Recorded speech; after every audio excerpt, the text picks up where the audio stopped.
for some questions. With what did Elijah hit the Jordan River before it parted? Was it A, his staff, B, his cloak, C, his fists, or D, his sandals? The correct answer is B, his cloak.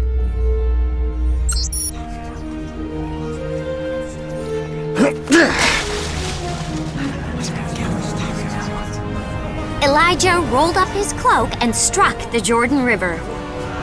The Bible tells us that when Elijah first anointed Elisha as his successor, he did so by putting his cloak over Elisha's shoulders. After Elijah's departure, Elisha took his cloak as a sign that he was now ready to undertake the prophet's position. To this day, the phrase, "to take up the mantle," means to take on the responsibilities of another person. Hey, sir, are you resting? Elisha. Next question. One of the prophets was upset because he lost something in the river. What did he lose? Was it A, his money bag, B, his fishing pole, C, the head of his axe, or D, his hopes and dreams? The correct answer is C, the head of his axe. I was chopping down this tree here when the axe head flew off the handle and landed in the river. An iron axe head cost a lot of money, more than a prophet could afford. The man would likely become a servant in order to pay off such a debt. Fortunately, Elisha was there to help.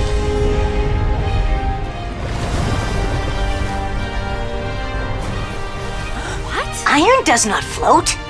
Oh, thank you. I will repair it and return it just as I borrowed it. Thank you, Master.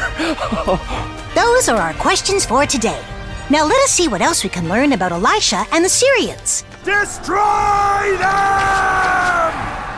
The army coming to capture Elisha was from Aram, located in modern-day Syria in the upper Tigris-Euphrates Valley. The most lasting influence of Aram was their language. Aramaic would eventually become the diplomatic language of the region. This Jewish certificate is written in Aramaic and dates back 500 years before the birth of Jesus. By the time of Jesus, Aramaic was the most common language spoken by the Jewish people. Tell your king what you told me! At the time of our story, the king of Aram was Ben-Hadad II.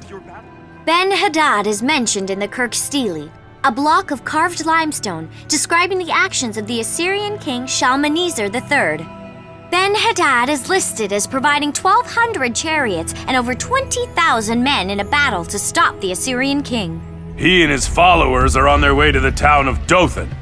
Dothan is located in a valley of excellent pasture land about 5 miles south of the Jezreel Valley.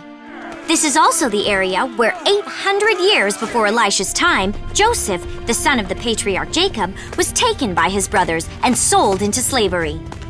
Elisha led the blinded Syrian soldiers on an 11-mile march from Dothan to Samaria.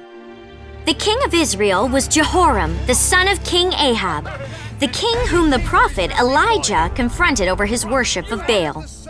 King Jehoram is named in the Tel Dan Stele, a record of a later battle between Syria and Israel. Samaria was the capital city of the northern kingdom of Israel. Excavations of the city have uncovered ruins dating from the time of Elisha through to the time of Jesus. King Ahab decorated the royal buildings of Samaria with ivory, such as this ivory sphinx found in the remains of Ahab's palace. The enemies of Elisha tried to capture the prophet. God blinded the men, and they were at the mercy of Elisha. But he did not take revenge. Instead, he showed them kindness. Through the power of his God, we were struck blind and helpless. But he showed us mercy and opened our eyes. Today's superverse is Matthew 5:44. But I say, love your enemies. Pray for those who persecute you.